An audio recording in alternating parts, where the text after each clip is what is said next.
question. And the thing is, are you studying what we are studying? Though you said we were the same, it's not true. They give us a fake education. That is the problem. And now you will now understand what is a fake education. Education allows you and I to be able to communicate with each other and then communicate with the environment in an intelligent way so that you can use your resources, build your wealth, build yourself, do your own development and everything. So now they give us a fake education that does not allow you to use your resources. Now when you want to build a road, like you can see today, when you want to build a road, you have to go and bring a French company, a Chinese company, and I don't know, a South Korean company. When you have your own youth, and you would never train them to build a road, and then after that you pay foreigners. So that is the problem. We were misled, and we now think that we have arrived, but we all have wear all these big coats and go around, but we don't know how to clean our bottoms. And I'm saying that Africa must wake up, because this is the danger. Now look, we have France, not so, and the people are happy that okay, the Russians are coming to send away the French, and then we'll be happy, and then we'll lean on the Russians and the Chinese. Even that's even wrong. What the question is, why can't you stand on your own? The Russians might help you to send away the French, but you have the capacity to be able to walk on your own feet. As of now, we have clay feet. So if the French were to go away and you bring the Russians and you are still unable to make path for yourself, you are still in a problem. So the problem that Africa has is the inability to make path for herself. Inability to make. Yes, Jarvis, you before I hand the mic to what Doctor said. The thing is, we have the capacity to be interdependent. Based on this concept, I totally agree. No country is independent. We are interdependent. Let me give you two examples of nations that did what Doctor is saying, and they were prosperous. You know, after the Lockerbie bombing, Libya was isolated. After that bombing, they were isolated. And after the isolation, Libya became the center of development because they could focus on their internal activity and they could not all form other network to be interdependent. Second, John Pombe Magufuli, when he took over, he looked at the deal that his predecessor signed with China. He nullified the deal. He nullified a lot of contracts that had been established, and the country now established a one system where they are interdependent. There was no big man, small man. There was nothing like British, their former colony, or whatever. It was a country set aside to meet its goals, and that's why you see he reduced the country's foreign debt and boosted the economy.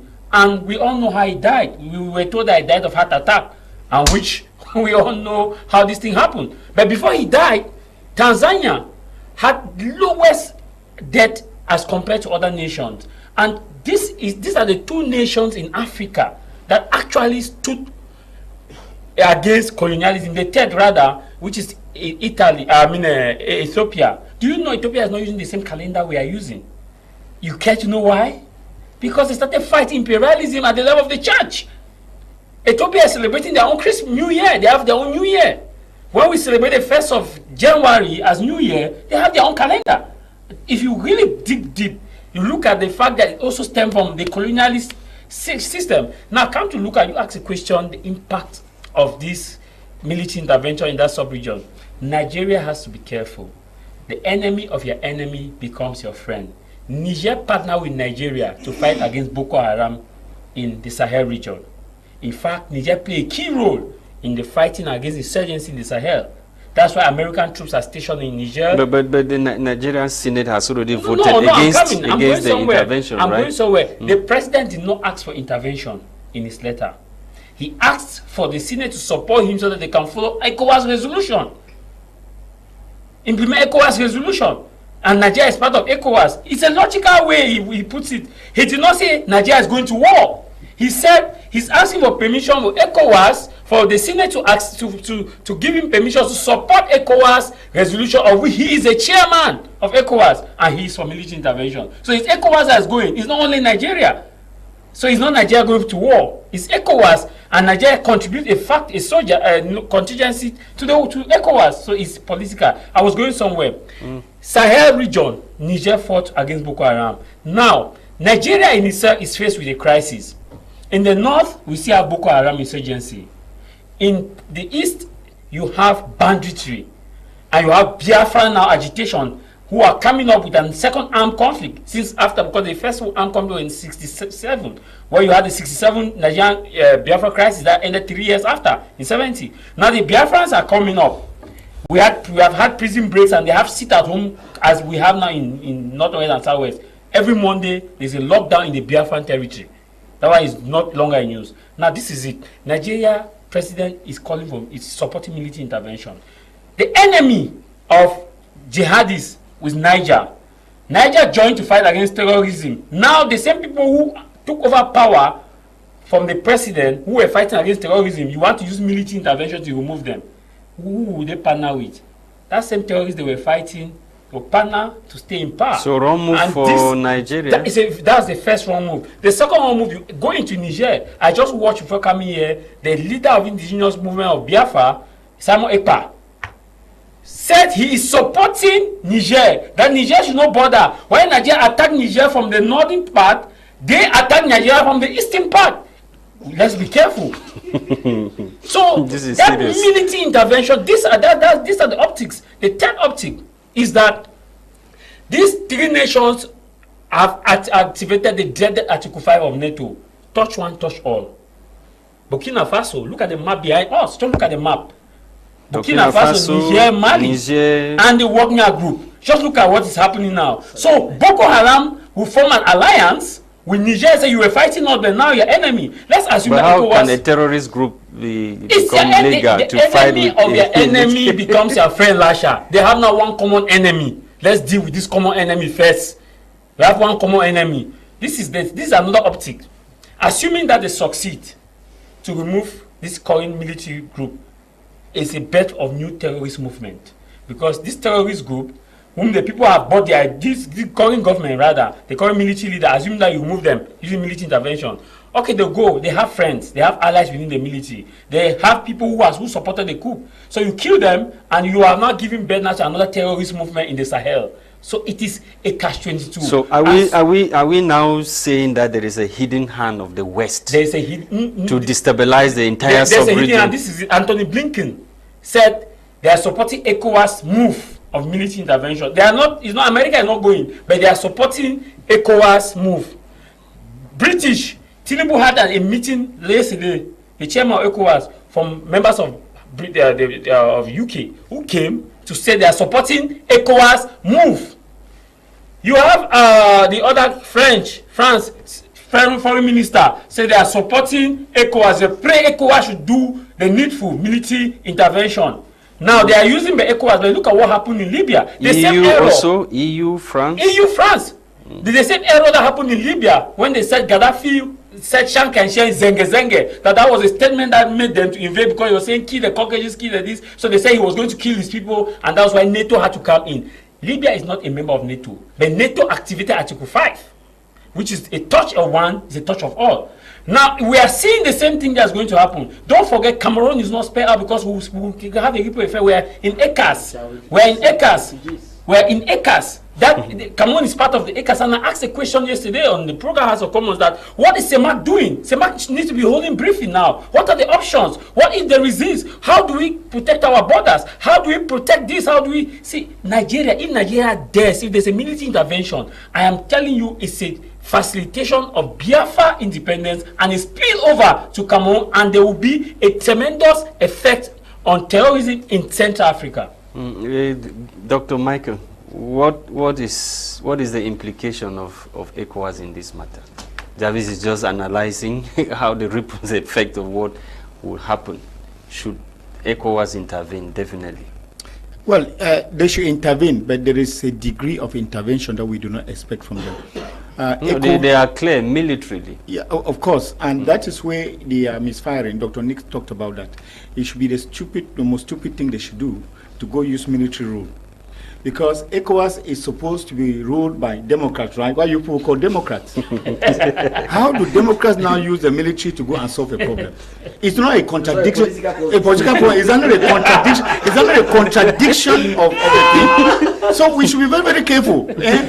So no, it is an institution, of course. No, what situation? I mean, a situation. So Democrats do not know how to solve a situation democratically. They are Democrats, but when it's political problem, they use political means to solve it. So I think that we really need to be very, very careful, because it appears as if people are just wondering. They don't really know. They are in places and they don't know exactly how to master wherever they are. They should think about the spillover effect, as Jarvis said. You know, you're only thinking that you want to use your might. Perhaps because somebody is beating a drum somewhere and you think you can dance to the tune. You should think about the effect of this dance that you're going to dance. Are you going to dance and have what the French man call a faux pas, or miss your steps, or you are going to dance and actually have the applause from the people? So it is very, very delicate for ECOWAS. I thought that in matters like this, ECOWAS it is supposed to be a kind of a peace, to talk about economic, it's supposed to be a peaceful kind of a grouping, that they are out to calm down issue and not to flare anger. Yes, because let us not even take a very, very big example of ECOWAS. You have a problem, your child, because we take Niger like a child of ECOWAS, that you have a problem with your child in the house. Instead of you, after using the real diplomacy to solve the problem back in, keep your child back in the house, you want to go and use a stick to hit him and to say, okay, I'm going to use my mind, since I'm the father of the house, I'll use. I think that sometimes it creates a different kind of effect that we have. And you know, we need to be careful. Diplomacy should be used in solving diplomatic issues.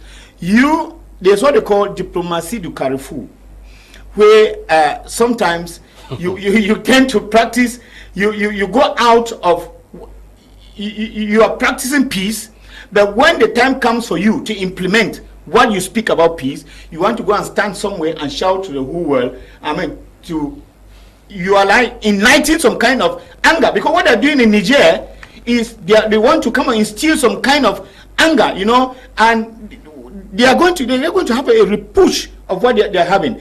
If we already have an alignment, let it not be like the World War II or World War I, where we had people aligned to nations to join to fight. It should not be a war in the African continent now, because it's going to be very, very dangerous. There are people that said, like Europe, America, and all, who may come out now, because I heard a suggestion. Somebody say, when a situation happens, France, Europe, and America, they will join together and against the country that is defiant. Article 5. Yes, it's defiant because they know that they are preventing their interests now, and therefore they have every interest.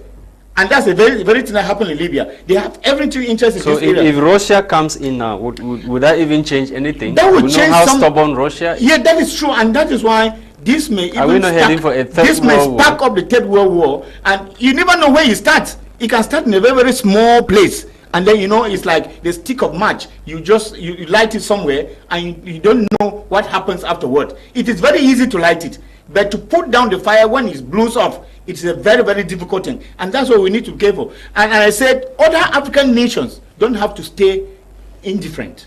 They do not be nonchalant, because it will not only be a problem of Niger, a problem of ECOWAS. It will not be a problem of Africa as a whole, because what is happening in West Africa now, I already think that in Central Africa that we should start thinking, because it is like a wind of change, you know, and you think that if the fire is burning in that house and that fire will not reach here, but before long you realize that what you thought was something of that other house is already reaching you. So we need to be careful. You know that we have baffled the West.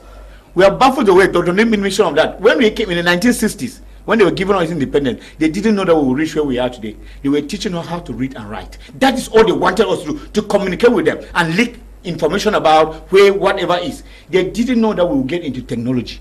They didn't know that we would get into, computer and all of those things. But today, Africans are proving, and NASA, you find Africans, even Cameroonians are there. I mean, in every place where you find that there is actually engineering, the real world-class engineering, Africans are there. And they are not happy. But they have to use them because we are intelligent. But this is not what they wanted for us. So at this point in time, I think that is a time for Africans to come together. There was an opportunity for that, which we squandered. You know, the opportunity during COVID. COVID was a God-given opportunity for Africans to come together, include themselves. So how did we miss that opportunity? We missed the opportunity because the money that they even gave us, we have laughed at them and said, we have won. We have taken that money and invested in our things here in Africa quietly, knowing that nobody is traveling. We do that, and I mean, after this COVID, they will have been marvels about where we are going. But what happened? Because of greed, we embezzled.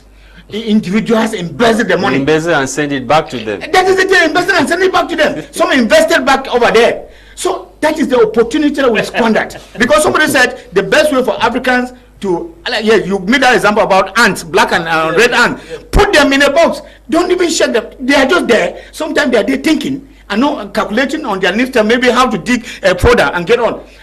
That was a period for us to sit down. Nobody was traveling. No president was going out. No minister was going out. No engineer was going out. That was a time for us to come together and project. Yes, it was a kind of a retreat for us, a kind of a recollection for us to be able to project and then skyrocket and get ahead. But we squandered it. I was told that at the end of COVID, would have laughed like a monkey on the tree and said, Kaka, you see, you have given us money and we have used it in doing this. But at the final analysis, we didn't do that. I'm asking that Africans need to come together. It's not a war of Niger.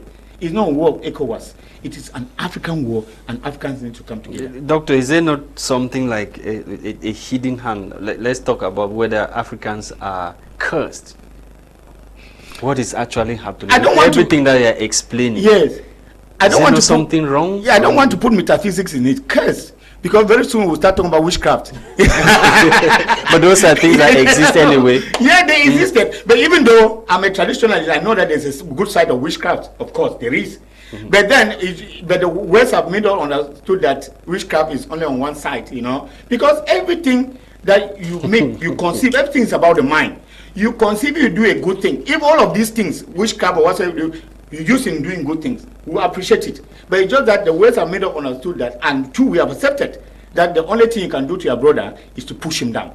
But there's another issue, the way they introduce things to us and we take them. Look at, for example, our styles of dressing. We have abandoned the way our forefathers, our parents used to dress. When it comes to Christianity, look at the way we are taking Christianity. You are bringing me back to negritude and Pan-Africanism, where I even think that those people, it was a very, very good idea. Look at what modern churches are doing nowadays. Exactly. Is that the Christianity they introduced to that is the Christian. Because now look at, when they came, you are talking about Christianity. Let me quote an example. The Bible that they brought to us, that Bible, they will say, he said, so are we not the problem? Are we Africans not the problem? No, listen, there's an issue of Sodom and Gomorrah, which is in the Bible, which is a grievous sin. I mean, you know, talking about, yes, about homosexuality and all of those was something bad, right? Now today, the whites who brought us, they brought the Bible. Since the Bible came to us up to now, it's the same thing. They have never changed anything. It has not been revised. It's the same thing. Now today, what happens? They are the very people who are coming back to us to tell us that no, you see, that man to man, just let people live their life now. A man can go out with a man, a woman can go. It's just love. We need to be very, very smart. So it means that each time they want something, they bring up another thing. They bring out another thing, and now, since there is what we call being at the level of authority and being at the level of solidarity, we have been meant to believe that we are at the level of eternal solidarity and that they are at the level of authority. Means that what? They give, we are the reservoirs, and we take. Because so everything they give, you just take everything they give you. And that is why we need to condemn our Christianity, our religion. Let me tell you, those who have abandoned their own religion have gone. It is even in Europe, when people go there, I see that they even have a desire for their own tradition and religion. But here, we do not value what we have. But the issue is greed. They have impoverished us because of the issue of two cultures that have come into play. You have capitalism and you have communalism. Capitalism has come to teach us that it is all for me and none for you. And that is why we keep on living in perpetual begging, because few people have amassed it. We are living in a market situation. We are living in Africa now. It's a market situation, which of course we cannot live up to. The market situation is that case where you find that everything you want to have more, 100 times more than your brother. And it has brought us to the situation where we are. You cannot go to the market if you don't have money. You cannot live a good life if you don't have money. But our own conventional situation was not like that. And because that is the case, many people are ready to say, I'm ready to sell Barrister Ashu and let them give me 100 million and I go and, and I must for me, myself and my family. That is what is happening. I want to live that life alone, and that's the life that it has come from the West through capitalism. So the issue is, people have been asking that we should go back to the roots. And I'm asking, yes, it's going back to the roots. How do we define that, the roots that we are going back to? It can only be now by collaborating, but not missing out. There's an article, a conference that we're organizing about, Africa, early civilization, culture, and the ICT. And it's a very, very intriguing kind of a topic, because you realize that the West has brought the media, what do we call, and they have sold their culture to us. Many people now adopt the Western culture through the media, through the ICT, but our own has been abandoned because we have not used the very ICT to sell our own. Yeah, that's the thing. We have to put our own in the market, and to put your own culture in the market. Look at some of our artifacts that they looted 100 years ago. That is the thing. They have the value. You go to museums in Europe, America, and you pay heavy sums of money. So the issue of ICT, we are using it wrongly. You are supposed to use the ICT to sell your own culture, and that your culture should be at the same level. If you are talking about the world market or the world center stage of the world, your culture should be able to measure. But what do you happen? Your children at home, all that they know is how Western kind of thing. Your own culture has been abandoned to the side. So the issue now is using the ICT, that very ICT that are brought to us, to be able to tailor it and be able to sell our own culture and put it at the world center stage. Doctor, in the world. I will come back to you. Barrister, senior barrister, I'm tempted to say barrister, but senior barrister Ashu Emmanuel, I know you hold that very dearly. What is the way? What is the way forward? What is the way forward? Okay. We keep blaming African leaders. Before I come to that one, sir, you have severally asked the question, is there a hidden hand? Yes. All right. Let me remind you that at the ECOWAS meeting, there was the regional representative for Central Africa for the UN was present. Yeah, yeah. The African Union president was there. A European Union representative was there. So when you are talking about ECOWAS enforcing its decision, it was not an ECOWAS decision.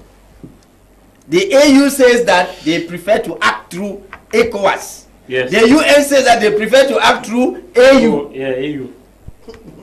So the hidden hand is that the Western mafia, which is suspecting that Niger may as well be an expansion of Russian influence, want to put an end to that influence by invading Niger and putting back Bazoum. That means the consequences. That is the hidden hand.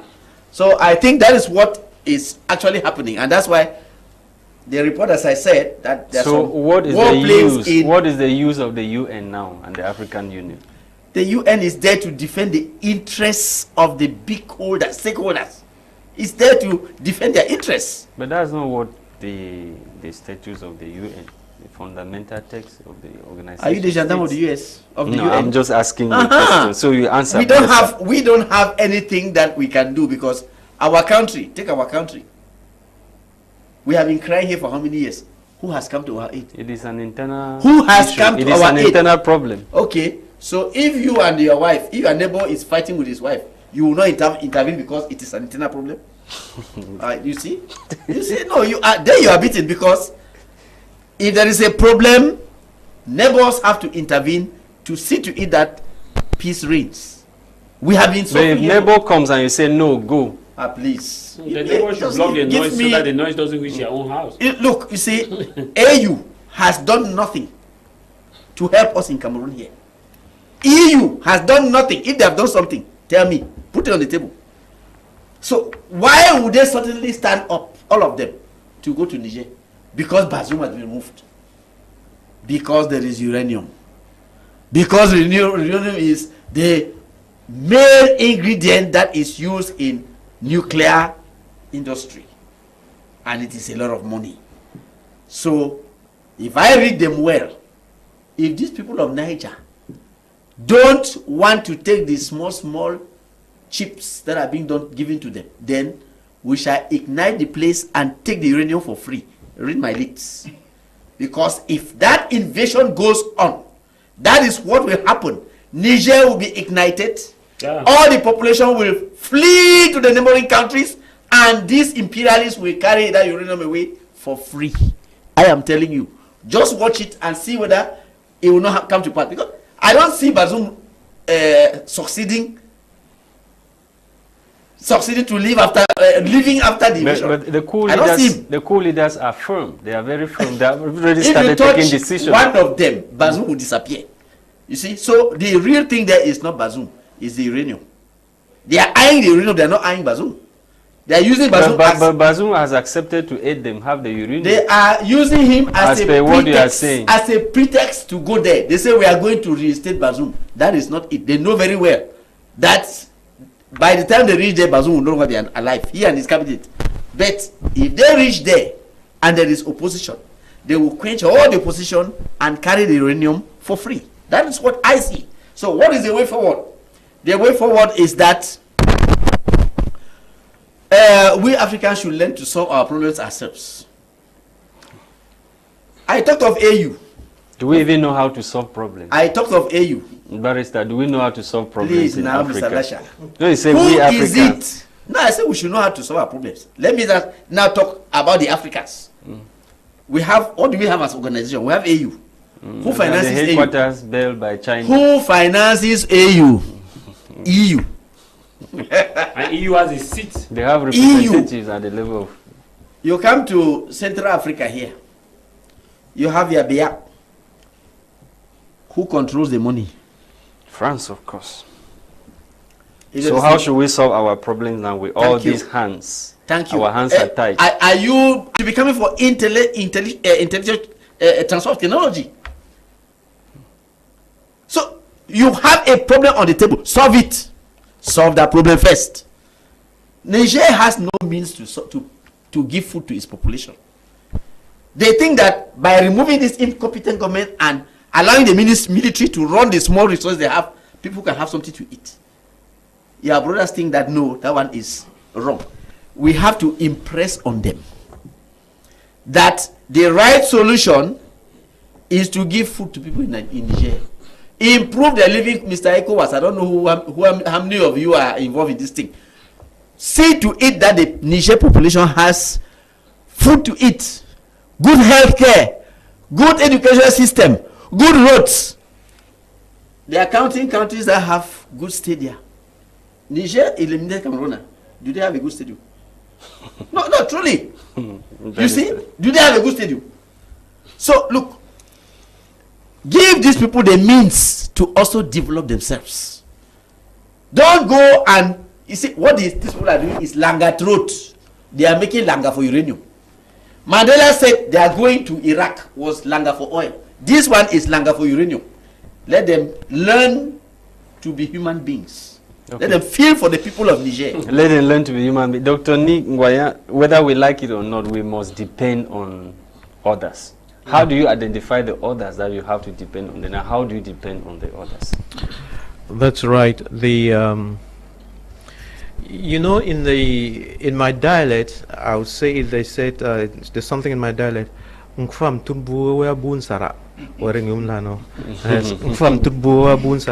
means the king had everything, but lacked the needle on which to put back his button. You see what I'm saying? The king, he had everything. How can you change that? You can only change that by building your capacities. And this now brings me to now, you know, I first had the first illustration of 3 stones at our fireside. Now let me go to this other illustration that I've been talking about quite often, to say that, you know, the way systems operate, your home operate, government operate, industries operate, or whatever, there are 3 main principles around which things function. And when I was making that illustration, I could use the illustration of a tree. You know, a tree has got a eucalyptus tree, for that matter.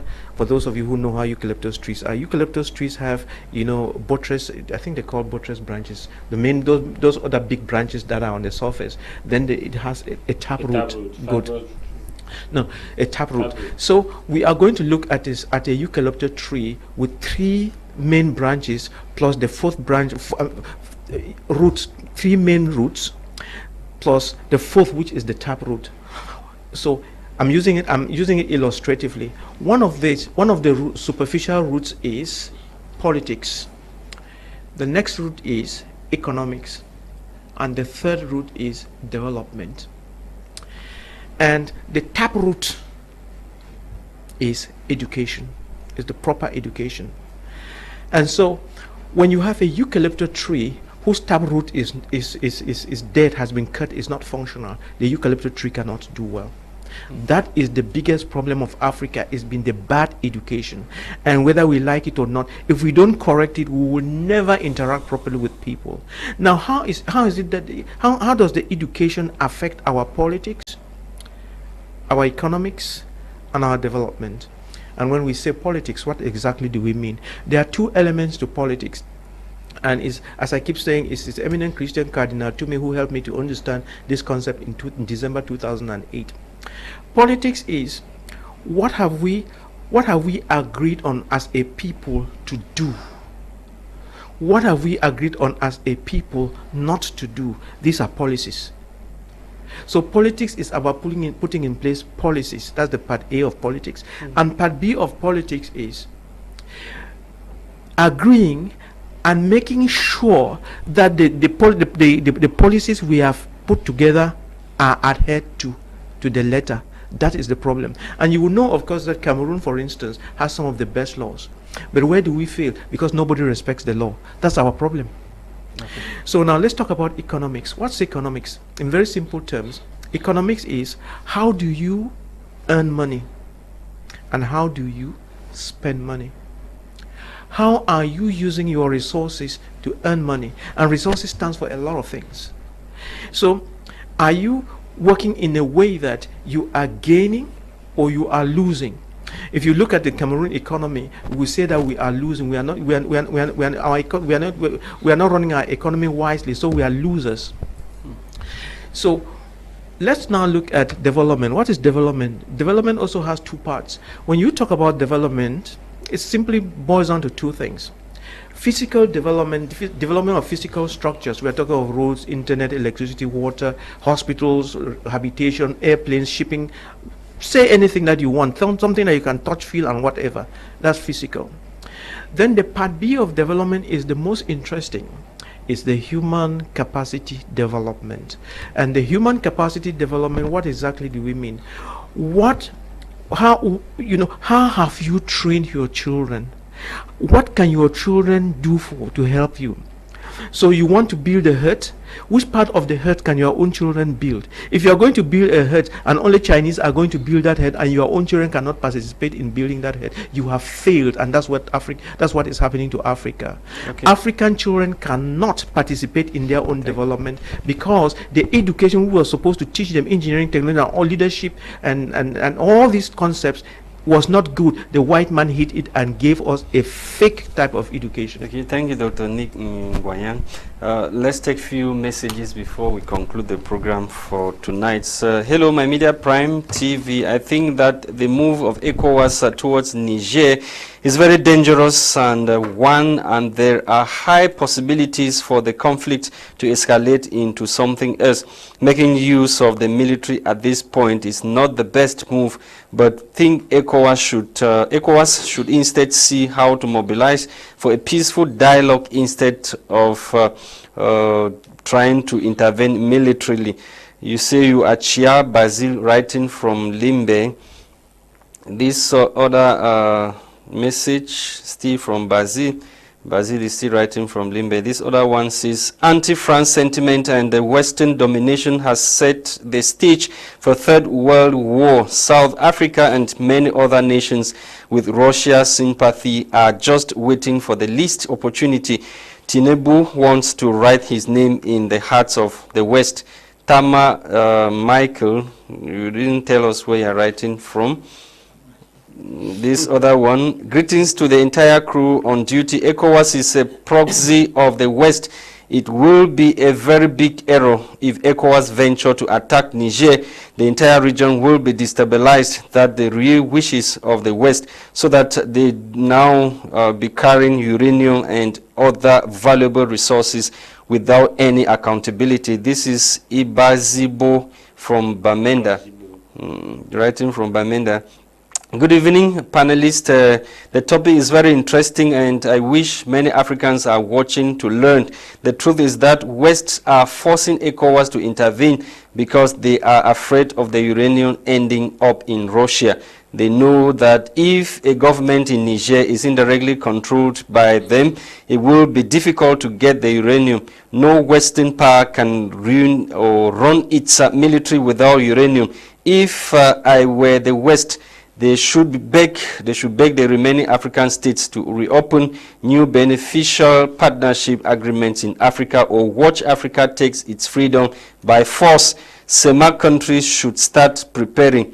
Raphael, writing from Boya. We take this last message before we go for tonight. This other message. Good evening, sir. I am Clinton from Kumba. All these things that is happening in Africa is because of our stupidity of Africa. We should see and understand from what is happening in Niger. Now Cameroon should wake up as well. Thank you. You say you are Clinton, writing from Kumba. Tah Mai Jarvis, you have 1 minute to conclude. What is the way forward? Another issue that I want to make mention briefly before talking about the way forward is that Yes. Tinubu probably is pushing for this war for his political benefit, because if you look at Nigerian constitution, it says if the country is at war, the constitution will be suppressed and the president will become in charge. And you know, the verdict of the just ended February presidential election is around the corner, and looking at the optics are not in his favor. And so if that is given at this point in time, he will probably be out. And so to secure that politically, let's go to the war and we suspend the judicial process. The country is at war. We cannot talk about presidential election. Another optics as far as this war is concerned, Nigeria has 3,000 plus refugees in Niger because of the issue of Boko Haram crisis. And also if there's this war, what happened to the Nigerian refugees in Niger? So we must also be careful. If you look at another possibility of the war, is that Nigeria in itself has problems with the issue of Cameroon. You know, Cameroon Cameroon state successfully defeated the armed conflict because of collaboration in Nigeria. And if there is this war that Nigeria is going into and Biafra is supporting Niger as from the east, as the main mention, it means that it's a safe haven for these people in Northwest and Southwest to easily deal, because Nigeria becomes unstable and there's instability. So we are looking at all these possibilities. Yes, the way forward now, briefly, I know we are out of time. ECOWAS is a friendship organization aimed to protect their own, not the individuals of this nation. I watched the Italian Prime Minister before coming here. She blamed the West for what is happening in Africa and France. He said if the West had invested in Africa, there would not have been coup d'etat, and instead they would have been taking finished product. But because of the fact that they agreed, and so the way forward I see this is that they should move this from a war perspective to peace, because look at the millions of people that turn out in the stadium. If you are taking the war, over 30,000. 30,000 plus. Yes, Jarvis. Thank you for coming. Dr. Michael Dimancho, we thank you for coming. That's right. Thank you so much, Mr. Lasha. Well, you know, one of the things I would like to say here, briefly, 1 minute, yes. Yeah, briefly, as you say, is that because many people have condemned why you should leave from one colonial master and go to, you know, because they said now this look out in Russia, and I said there is a difference between two people, and one of the differences that I've noticed with looking at Europe and France particularly is that France is authoritative, and France with the pact, Africa is not going anywhere, and then they have decided to go to the person who can honor them and give them that honor, you know, in terms of collaboration and cooperation. So I really think that Niger should look And Africa as a whole, it is not an issue, I still insist on this issue, it's not an issue of Niger. This is the time for Africans to come together and strengthen the African Union. The African Union needs to be given a voice. The African Union needs to be given the force that is needed, so that the African nations do not go solving their problem themselves. Russia calls for a meeting, you go in dispersed rounds. France calls and you go for a dispersed round. Thank you. So I think that this is a time for Africa to come together, and that our problem is not walking and swimming on blood. Okay. It is an issue of negotiation and collaboration and you. the value for human life. Senior Barrister Ashu Emmanuel. Thank you. I think that at this juncture,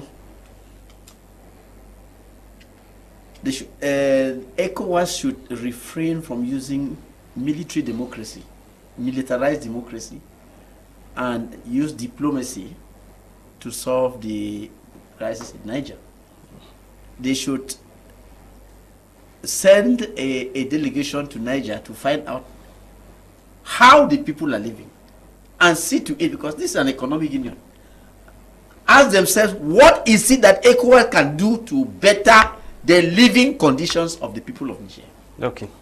If that is done, look, you say a hungry man is an angry man. You cannot tell the hungry Niger population to be happy with their fate. So now they are hungry and angry. You want to give them tear gas and bombs for food. No, this is wrong. I think the right approach that ECOWAS, AU, and the UN should use is a diplomatic approach, which is to solve this problem on the diplomatic table and not to try to play headmaster schoolboy approach. Thank you, Senior Barrister Ashu Emmanuel. Dr. Ngwnyam, thank you too for coming. Oh, thank you very much. This is a very complex problem, and I'm looking at it strictly now from the point of view of us as Cameroonians. Yes. Because though this problem is in Niger, we are all agreed that it's going to spread. It's going to spread, and everybody is going to have to feel the pain, you know. And so what are we doing so that we don't feel the pain? But if you look very closely, you will see that President Paul Biya came up with this thing that he calls the import substitution. When we get to understand the concept of import substitution, we realize that what the president is talking about is industrialization. And you cannot have industrialization when you have not changed your school system. And you would have observed that there's a new law in higher education. Okay. Yes, and there's also a new law coming in secondary, and so many things are going to change as far as our education is concerned to correct that error that we have been talking about, so that Cameroonian youths become productive. It is about empowering the Cameroonian youth so that they become productive, not singing, not playing football, not music, not doing TikTok and so on, but by being strong in industry and wealth creation. Thank you for coming, Dr. Nick. Thanks. Televiewers of My Media Prime Television, that's it for tonight's edition of Prime Hour. And that was live on My Media Prime Television with the technical supervision of Ewane Nolinga. I have been Lasha Kingsley signing out. Stay blessed. Bye-bye from this end.